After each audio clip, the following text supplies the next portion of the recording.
ठीक है, मतलब स्क्रीन में Yes, sir. विजिबल है? Yes, sir. Yes, sir. Clear है? Yes, sir. So in continuation to your unit number 4, we have completed our linearly dependent and linearly independent set, right? Now today we are starting with bases and dimensions. I've already WhatsApp the e-content in website of Classic University. I have been uploaded. I uploaded all these things. Okay. So, but first definition is finite dimensional vector space. Okay. So vector Yes, space. sir. So vector space is said to be finite dimensional if there exists finite set. Okay. There exists Okay, sir. finite set. Say S. Okay. Such that the linear span of that set S is equal to B. Linear span we have studied in our previous lecture. And what is linear span? The set of all possible linear combinations of set S is called linear span.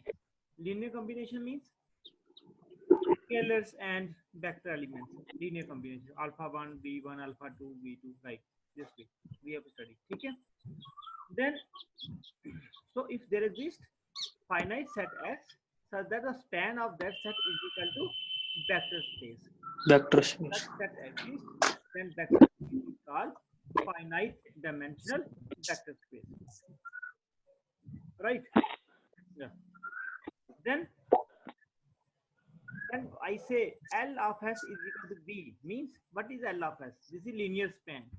Linear span means set of all possible linear combinations.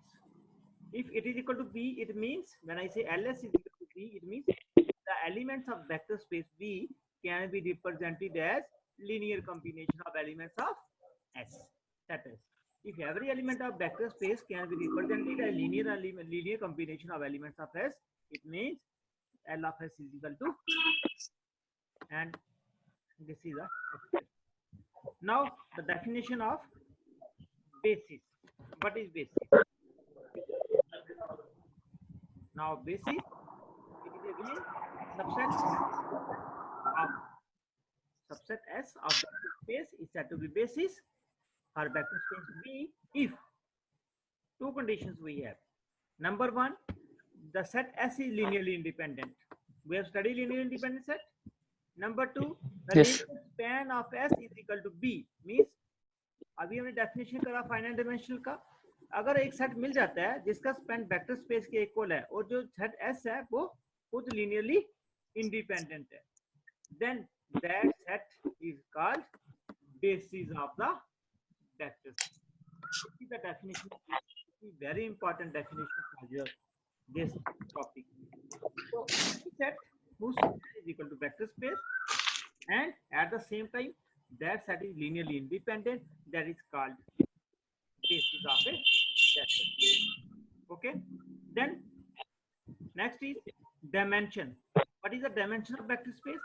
The cardinality of the number of elements in basis of the vector space is called dimension of the vector space.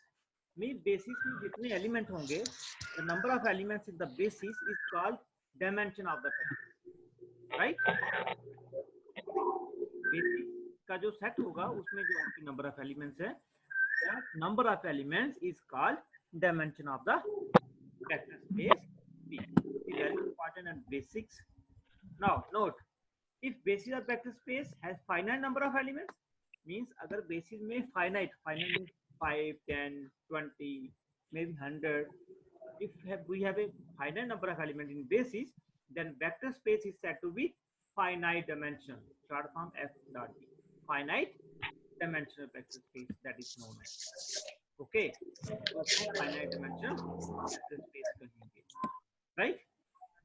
Otherwise, और अगर finite dimension नहीं है तो उसको हम infinite number of elements, that is called infinite dimensional vector space. Now we have an example. You see the example, we have a set of complex numbers. We have to show that the vector space we have shown in lectures that complex number is also vector space. We have to show that a vector space of dimension 2 over the real number. Okay, we take a set B. It contains iota and 1, and I show that it is a basis. First, that I have to show that it is a linearly independent. Second one, I have to show the span of this B is equal to this C by definition of basis. First, we show it is linearly independent. Linear independent, I write the linear combination alpha plus beta I is equal to 0, but C is a complex number, so 0 is written as 0 plus iota 0, and two complex numbers are equal when their real and imaginary parts are equal. It means alpha beta equal to 0. So this proves that the set B is linearly independent. Easy है ना? जी sir. Then we have to show that linear span of B is equal to C. Means every complex number can be written as linear combination of the elements of set B. Now, Z is any complex number, x plus iota. Then I can write it as x into 1 plus y into I. It becomes a linear combination of the elements of set B. B set किसका बना हुआ है? Iota इसका. So this is alpha x है, beta आपका ये है. So it means this Z, which is from complex number, it belongs to linear span of C. Thus B is a B. Right? So see, it has two elements. It means the set of complex numbers is of finite dimensional vector space of dimension 2. Basis के number of elements को ही dimension कहेंगे, और जहाँ पे 1 और iota जो है complex number के लिए बेसिस है, तो इसलिए हम इस बोलेंगे set of complex number over the field of real number is a vector space of dimension 2. Right? Then other example Rn, n dimensional element. इसमें ऑर्डर पेयर के एलिमेंट्स होंगे x1 से लेकर xn तक. ये एग्जांपल मैंने आपको पहले भी दी हुई है. So I take new set B, first element 1, others are 0. In second element, I take second element 1, others are 0. I denote first element by E1. E2 means second element 1, others are 0. So next element is E3, means third element 1, others are 0. So this way I take n elements. Now these n elements are linearly independent, and this span is, we can see here, this B is linearly independent. For that I write linear combination. Now alpha E1 alpha E2.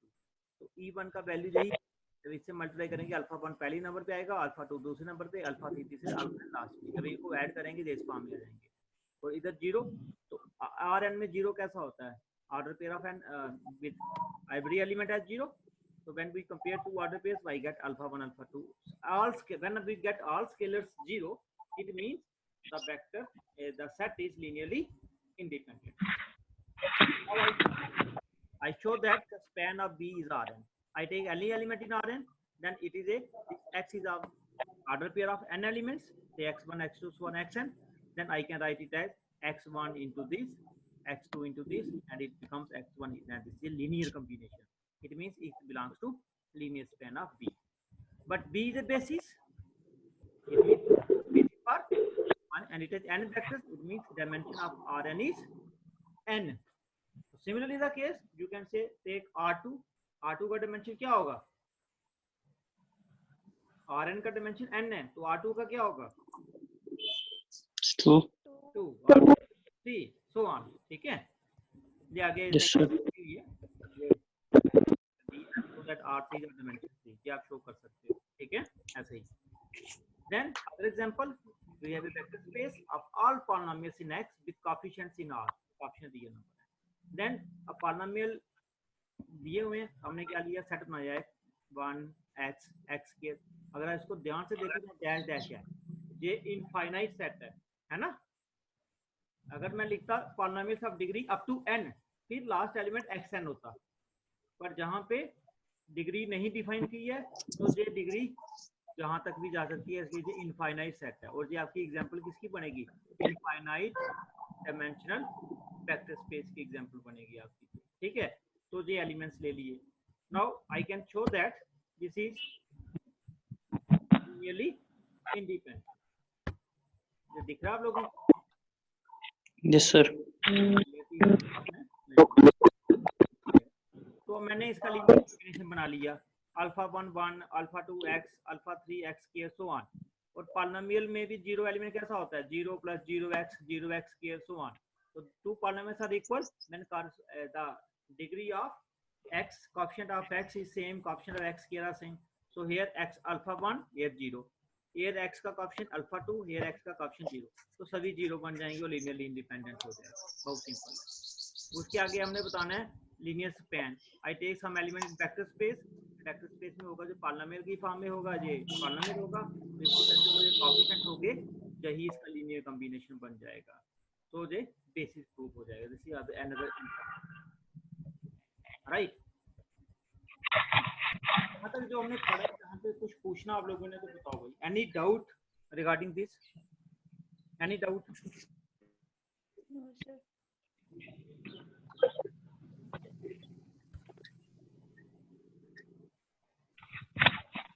किसी को बचा कोई doubt? Ajay, चिराग, रवि, किसी को कुछ? No sir.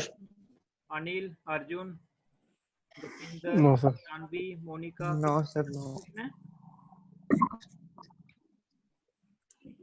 चलें फिर आगे। Yes sir. So next है the very important theorem, especially mentioned in your syllabus also. This is known as existence theorem, right? So this theorem is the statement of this theorem. I again tell you the theorems which are by name. You must know the statement of those theorems. Sometimes you may get in the examination a question like this: state and prove existence theorem. So you always know the statement of those theorems which are by name. So the statement of this theorem is there exists a basis for each finite dimensional vector space. जब भी आपके पास finite dimensional vector space होगा, आपको उसका basis हमेशा मिलेगा। finite dimensional vector space क्या हो गया कि finite number of elements जो हैं उसको जनरेट करते हैं, वो भी हमने पढ़ा। ठीक है, तो उस एलिमेंट, अब देखो जनरेट करने वाला एलिमेंट मिल गया। अब मैंने अगर वो ऐसा मिलेगा तो उसमें हमेशा बेसिस जरूर मिलेगा। This is so we start the proof. Suppose vector space V is a finite dimensional vector space, क्योंकि ये गिवन दिया हुआ है, हमने बताना है इसका बेसिस है। तो by definition of finite dimensional, हमने क्या डेफिनेशन पढ़ा था? Since it is finite dimensional, so there exist a set S having finite number of elements.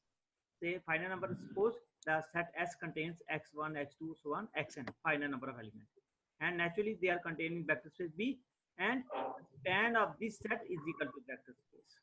Okay, if the span of S is equal to B, then vector space B is called finite dimensional vector space, right? Now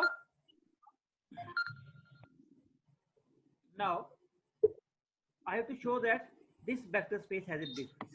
Now, by definition of basis, basis is the span of that set is equal to vector space, number one. Number two, that set is linearly independent. Span तो इसका दिया हुआ है, equal है। अगर ये S linearly independent हो जाए तो यही बेसिस बन जाएगा, है ना? Yes, sir. बेसिस का डेफिनेशन मैंने आपको बताया था। See, this is the definition of basis. A set S of vector space is basis if S is linearly independent and linear span of this is equal to B. Second property तो आ रही है finite dimensional की definition से। अगर JS वहां पे independent, linearly independent हो जाए तो बेसिस बन जाएगा। This is what we have to prove, right? So we write, so I say without loss of generality we may assume that all vectors in S are non-zero. Zero vector का contribution कुछ भी नहीं होता, इसलिए हम assume करते हैं सारे एलिमेंट इसमें जो हैं वो नॉन जीरो एलिमेंट। वेक्टर्स के वेक्टर स्पेस के एलिमेंट्स को वेक्टर्स कहा जाता है। मैं फिर बताता हूँ आपको। So we assume that all elements are non zero, क्योंकि नॉन जीरो एलिमेंट की कंट्रीब्यूशन कुछ भी नहीं है।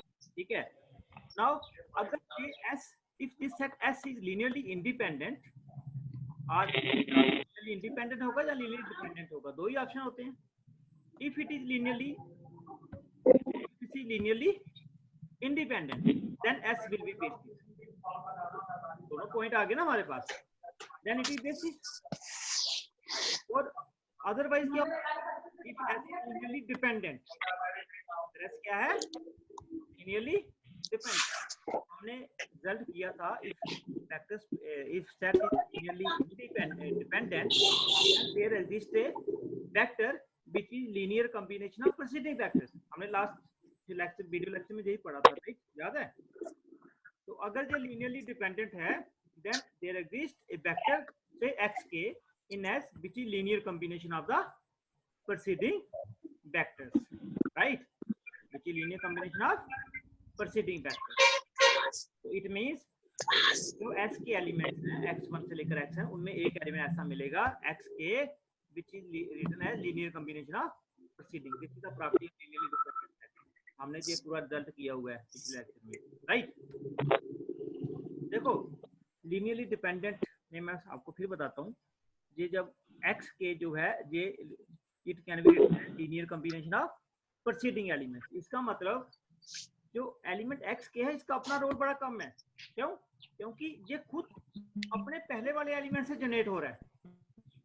आप ध्यान से समझना मेरी, अगर ये बात समझ आएगी काफी क्वेश्चंस आपको समझ आ जाएंगे। सपोज आपके पास 10 एलिमेंट है किसी सेट में, 10 एलिमेंट का सेट लीनियरली डिपेंडेंट है। इसका मतलब क्या है, उनमें से एक वेक्टर ऐसा है जो बाकी वेक्टर से जनरेट हो सकता है। ये बात समझ रहे हो? लीनियर डिपेंडेंट का मतलब क्या होगा, एक एलिमेंट वहां पे ऐसा है जो दूसरे एलिमेंट से अपने पीछे वाले एलिमेंट सपोज x7 x6 से लेकर x1 तक सभी एलिमेंट उसको जनरेट कर सकते हैं। जनरेट करने का मतलब क्या है, x7 can be written as linear combination of preceding elements, right? तो x7 की अपनी वैल्यू नहीं है ना, क्यों? क्योंकि वो खुद दूसरों से बन रहा है। अगर उस 10 एलिमेंट से मैं x7 को बाहर निकाल दूं तो मेरे स्पैन में कोई फर्क नहीं पड़ेगा। क्यों? क्योंकि जो x7 था वो खुद दूसरों से जनरेट हो रहा था। लीनियर इंडिपेंडेंट में क्या होता है, कोई भी एलिमेंट एक दूसरे से जनरेट नहीं हो रहा होता, सभी इंडिपेंडेंट होते हैं। सिंपल वे में आप ऐसे समझ सकते हो। When I say it is linearly dependent, it means there is some element x which is generated by other element. तो जो अदर एलिमेंट से जनरेट हो रहा है मैं उस एलिमेंट को बाहर निकाल दूंगा। मैंने नया सेट बनाया, उसका नाम रखा S1, उसमें से xk को बाहर निकाल दिया। ये k-1 है, ये k+1 है, xk जो ये वाला था मैंने इसको निकाल दिया, राइट? इसको निकालने से मेरे स्पैन में फर्क नहीं पड़ेगा। क्यों? क्योंकि xk जो था वो खुद अपने पीछे इन एलिमेंट से बन रहा था, x1 से लेकर इन एलिमेंट से xk बन जाता है, इससे मुझे कोई घाटा नहीं पड़ेगा, राइट? मैं इसको इंडिपेंडेंट बनाना चाहता हूँ। जो लीनियरली डिपेंडेंट बनाते हैं ना एलिमेंट, उन एलिमेंट को बाहर निकालने का काम कर रहा हूँ। नेचुरली ये सेट एस से छोटा हो जाएगा, एक एलिमेंट बाहर निकाला हमने, बट इसका स्पैन की property S1 is subset of S, then span is also subset. L of S1 vector space को बिलोंग करेगा, ठीक है? देखो वेक्टर स्पेस के एलिमेंट को मैं लीनियर कॉम्बिनेशन फॉर्म में लिख सकता हूँ, इसके क्योंकि फाइनाइट डायमेंशन गिवन है। तो इसको मैंने क्या किया, k वाला एलिमेंट, जहाँ पे k वाला एलिमेंट मैंने बाहर निकाल दिया। देखो सारे एलिमेंट है लीनियर कॉम्बिनेशन, j आर्टिकल निकाला। इस k की जगह मैं k वाला रिप्रेजेंटेशन लिखना चाहता हूँ, ये वाला, राइट? जब ये रिप्रेजेंटेशन जहाँ पे पुट करूंगा k की जगह, तो ये जहाँ पे रिप्रेजेंटेशन आ जाएगी। समझ आ रही है मेरी बात, राइट? ये k की जगह मैंने ये रिप्रेजेंटेशन लिख दी जो ऊपर इक्वेशन में दी। फिर अगर आप इसमें देखो, ये 1 से लेकर k-1 तक है, ये k, इसमें k नहीं है। अब इन सब को अगर मैं कंबाइन करता हूँ, तो k यहाँ से बाहर हो जाएगा। इसका मतलब इस सेट के स्पैन में कोई फर्क, आप यहाँ से देखोगे ये आएगा x बिलोंग्स टू LS1, क्योंकि k बाहर हो गया। और अगर ये जो नया S1 है, अगर ये लीनियरली इंडिपेंडेंट है, तो ये S1 मेरा बेसिस बन जाएगा। ये लिखा ना, if S1 is linearly independent then S1 becomes basis। और अगर ये linearly independent नहीं है तो क्या होगा, डिपेंडेंट होगा। फिर सेम तरीका जो हमने पहले अप्लाई किया, by same method there exists some element say XL which is linear combination of proceeding element. फिर मैं इस एक्सएल को बाहर निकालूंगा, इसको बाहर निकालने से द्वारा इनकी लीनियर कॉम्बिनेशन में कोई फर्क नहीं पड़ेगा, वो सेम प्रोसेस में लगाऊं। ये लिखा मैंने आई नॉट इक्वल टू एल। फिर S2 बनाया, वो एल भी बाहर निकाल दिया, पहले के बाहर निकाला था, अब एल भी निकाल दिया, दो एलिमेंट बाहर निकाल दिया। जो ऊपर वाला प्रोसेस है उसी प्रोसेस से एल ऑफ S2 भी बी के को लाएगा। अगर JS2 लीनियरली इंडिपेंडेंट है, JS2, तो ये क्या बन जाएगा, बेसिस। अगर ये इंडिपेंडेंट नहीं है, सेम मेथड हम लगाते रहेंगे बार बार। कब तक मेथड लगाएंगे, जब तक हमें लीनियरली इंडिपेंडेंट सेट नहीं मिल जाता, राइट। और एक स्टेज आएगी, देखो सपोज हमारे पास फाइनाइट एलिमेंट है, S1 क्या था, n एलिमेंट। सपोज करो लास्ट में कितने एलिमेंट बचेंगे, एक एलिमेंट, अगर सारे बाहर निकल के, तो सारे एलिमेंट हमारे नॉन जीरो हैं। तो आपने पढ़ा हुआ है सिंगलटन नॉन जीरो इंडिपेंडेंट होता है, तो वही हमने लिखा है, ठीक है। We repeat the same process, we get a set which is linearly independent and linear spanning of that B, thus giving a basis. We can get a basis which contains, last में क्या होगा, अगर सारे बाहर निकल गए last में एक एलिमेंट बचेगा, वो जो एक एलिमेंट है वो नॉन जीरो है। वो सिंगलटन नॉन जीरो जो होता है वो लीनियरली इंडिपेंडेंट होता है। आफ्टर ऑल आपको लीनियरली इंडिपेंडेंट सेट मिलना ही है।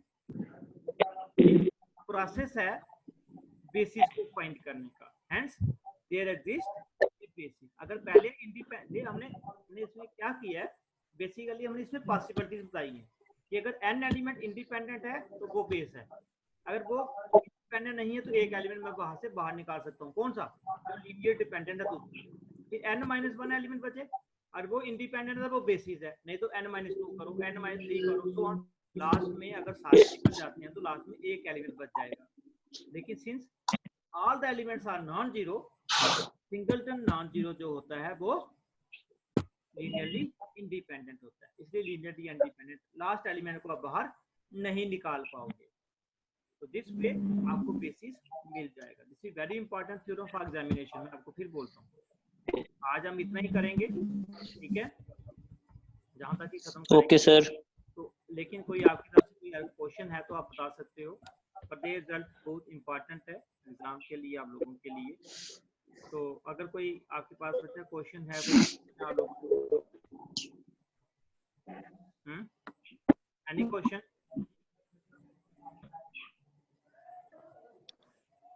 एनी क्वेश्चन बच्चा लोग? No sir. सब ठीक है? Yes sir. Yes, sir. Okay, so I stop this meeting here. So maybe tomorrow we can have other meeting. इसको घर में जितना मैंने आज पढ़ाया, I want कि आप लोग ये सारा अभी पेन डाउन करो, अभी वो कल तक आपका ये सारा तैयार होना चाहिए। In case of any doubt, you can ask me question anytime. ठीक है? तो कल हम आगे ओके सर। आराम से ये प्रिपरेशन कंप्लीट हो सकता है, ठीक है? So okay sir. stay safe, take care of yourself, ठीक है? Okay sir. Same to you. Thank you. Thank you, sir.